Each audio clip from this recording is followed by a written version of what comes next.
नमस्कार आउ गोटे मिनी ब्लॉग को आपण मानक स्वागत। सकाଳେ उठला परे मु बालकनी को आसिक देखे को फूल फुटी केतटा फूल फुटी केते सुंदर देखा ताकू देखिकी ही मो सकाळ स्टार्ट हुए।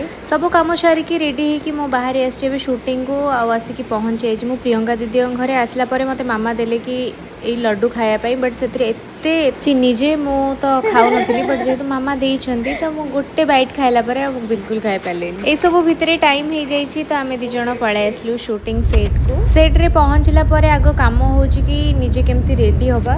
तो रेडी हे सारी कि मु डायरेक्ट आज हमर आउटडोर शूट अछि तो मु बाहर के पळे आछि। आपण माने तो मो मॉम को देखि सारथिबे माने मोर ऑन स्क्रीन मॉम। अच्छा आपण माने सीरियल देखुचंदी ना नाही ए एपिसोड देखले ना नाही मते निहाती कमेंट सेक्शन रे बतेबे।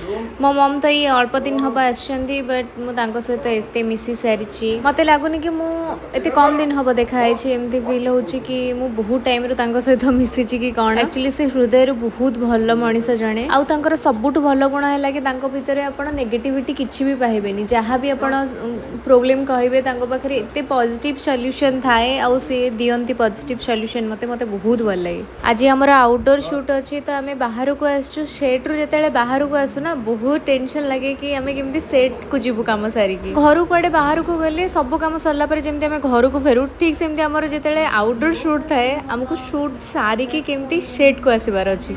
सेट रे आसिकी पहुंचले बेले को एठी हमर प्रियंका इति रेडी होचंदी आ सुंदर बहुत देखा होचंदी आज।